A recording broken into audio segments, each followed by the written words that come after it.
উল্লেখিত শহীদদের স্মরণে আমরা 1 মিনিট নীরবতা পালন করব। ঘড়িটা ধরবে মালাটা 1 মিনিট। ওদের সভাপতি যে শহীদদের প্রতি যে 26-এ আমরা যে প্রোগ্রামে নিয়েছি সেটাকে আমরা সফল করার জন্য আজকে যেখানে আমরা উপস্থিত হয়েছি, আমরা সেই লক্ষ্যে ওয়েদার খারাপের জন্য আমরা সবাইকে অল্প অল্প বলতে দেবো, অল্প করে বলবে। আমি প্রথমে অঞ্চল ভিত্তিক যারা এখানে আছে আমি বিশেষ করে তাদের অল্প করে বলতে দেবো, আপনারা বলবেন একটু। আমি জ্যোতিষপুর ভরদ্বার অঞ্চল থেকে সুজয় বাবুকে বলার জন্য। সুজয় তোলেন। আপনাদের সবাইকে যথাযথ শ্রদ্ধা, প্রণাম, সালাম ও ভালোবাসা জানাই। একটাই কথা শুধু মনে রাখতে হবে, আজকের দিনের এই যে লড়াই, এই লড়াই হচ্ছে ভারতবর্ষে আজকে দুটো আদর্শের লড়াই চলছে।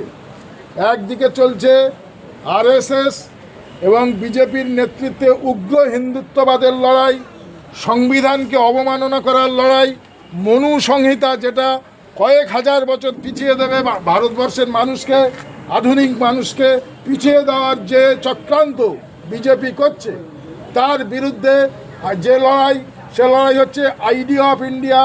ভারতবর্ষের যে চিরাচরিত যে ধারণা, যে ঐতিহ্য, ভারতবর্ষের সেই সিন্ধু সভ্যতার আমল থেকে আমাদের স্বাধীনতার আমাদের যে ইতিহাস, যে ঐতিহ্য, এখানে হচ্ছে দিবে আর নিবে, মিলাবে আর মিলিবে, কেউ যাবে না ফিরে, এই ভারতের মহামানবের সাগর তীরে রবীন্দ্রনাথ ঠাকুরের সেই কথা আজকের মনে রেখে আমাদের নেতা রাহুল গান্ধী, যিনি লড়াই করছেন বিজেপির বিরুদ্ধে, এ বাংলাতে লড়াই করছে শুভঙ্কর সরকার, যিনি অত্যন্ত দূরদৃষ্টি সম্পন্ন সিদ্ধান্ত নিয়েছেন যে পশ্চিমবাংলায় সব কটা আসনে কংগ্রেস লড়বে। কোনো একজন তার নিজের ব্যক্তিগত স্বার্থ চরিতার্থ করার জন্য নিজে জিতব, নেতা হব, আর বাকি যা কংগ্রেস কর্মীরা ভেসে যাক, এই মানসিকতা না নিয়ে তিনি সর্বত্র যে প্রার্থী দিয়েছেন যে আগামী দিনে কংগ্রেস নিজের পায়ে দাঁড়াবে।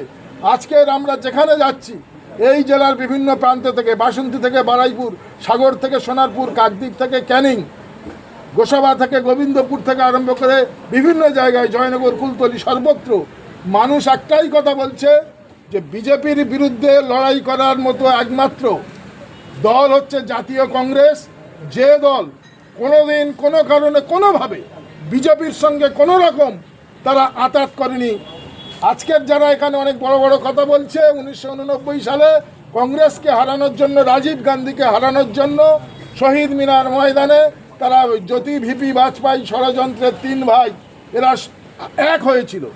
আজকের যারা রামের নামে ভোট চাচ্ছে, একদিকে বিজেপি, অন্যদিকে পীরের নামে ভোট চাচ্ছে, এরা হচ্ছে রহিমের নামে, রামের নামে ভোটছে। এই যে ধর্মীয় মেরুকরণ, সামাজিক বিভাজন করতে চাইছে। আমরা সবাই ভারতবাসী, জাতি, ধর্ম, বর্ণ নির্বিশেষে আমাদের একটাই পরিচয়, মানুষ। সবার উপরে মানুষ সত্য, তাহার উপরে নাই। এটাই হচ্ছে আমাদের মূল স্লোগান।